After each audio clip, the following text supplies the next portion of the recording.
warahmatullahi wabarakatuh. Bismillah, alhamdulillah, wassalatu wassalamu ala rasulillah.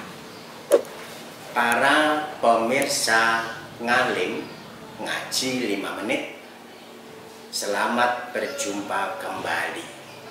Semoga kita senantiasa diberi nikmat kesehatan oleh Allah, diberi kesejahteraan dohir dan batin, dunia dan akhirat. Para pemirsa, kesempatan ini saya ingin gunakan untuk membahas tema Al-Quran. Apakah itu Al-Quran? Para pemirsa, Al-Quran adalah kalamullah yang diturunkan kepada Rasulullah Muhammad Sallallahu Alaihi Wasallam, yang mengandung mukjizat, diriwayatkan secara mutawatir, dan membacanya adalah ibadah. Poin pertama, kalamullah. Artinya, jika yang disampaikan oleh Rasulullah Muhammad itu bukan kalamullah, tetapi dari Rasul sendiri, maka tidak bisa disebut Al-Quran. Dia disebut dengan hadis nabawi. Yang kedua, diturunkan kepada Rasulullah Muhammad SAW. Jika kalamullah itu tidak diturunkan kepada Rasulullah Muhammad, juga tidak bisa disebut Al-Quran. Yang turun kepada Nabi Musa disebut Taurat, yang turun kepada Nabi Isa disebut Injil, yang turun kepada Nabi Daud disebut Zabur. Hanya yang turun kepada Rasulullah Muhammad bisa disebut Al-Quran.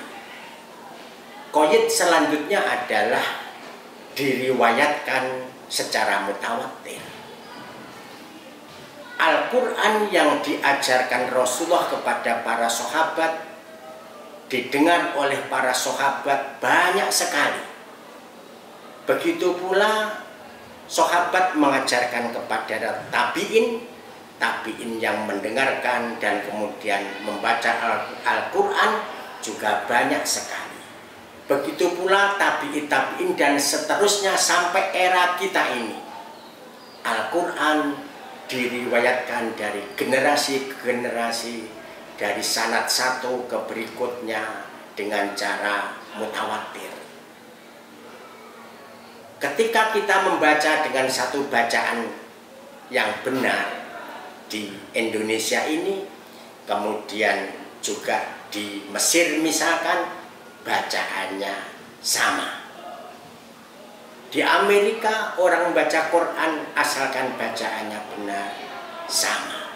Itulah bukti dari kemutawatiran itu. Diriwayatkan dari sanad satu ke sanad yang lain oleh banyak sekali orang sehingga terjamin kebenarannya. Yang selanjutnya adalah mengandung mukjizat. Al-Quran mengandung mukjizat. Karena mengandung mukjizat itu, maka secara lafdun wa maknan, secara lafad dan makna, diriwayatkan, disampaikan dari generasi ke generasi dalam bentuk sama. Ini berbeda dengan hadis yang bisa diriwayatkan secara maknawi, tetapi untuk Al-Quran harus secara lafad dan juga makna. Tidak bisa digantikan dengan muradifnya, sinonimnya. Karena memang di dalam mukjizat, di dalam Al-Quran itu ada tersimpan mukjizat dalam kalimat-kalimatnya. Untuk pembahasan ini insya Allah di lain kesempatan akan kita bahas. Yang selanjutnya adalah membacanya adalah ibadah. Membaca Al-Quran walaupun tanpa diniati apapun, sekedar membaca begitu saja, ini sudah termasuk kategori ibadah, tercatat sebagai ibadah. Ini berbeda dengan yang lain. Apakah ibadah itu? Ismun jami'un lima yuhibbullahu qawlan aw fi'lan jaliyan kana aw khafiyah, yaitu suatu nama yang mencakup semua hal yang dicintai oleh Allah secara terang-terangan atau tersembunyi. baik berupa ucapan atau perbuatan. Ini yang termasuk ibadah. Membaca Al-Quran berarti termasuk qaulan, berupa ucapan yang dicintai oleh Allah. Demikian, kurang lebihnya mohon maaf. Billahi taufiq wal hidayah. Assalamualaikum warahmatullahi wabarakatuh.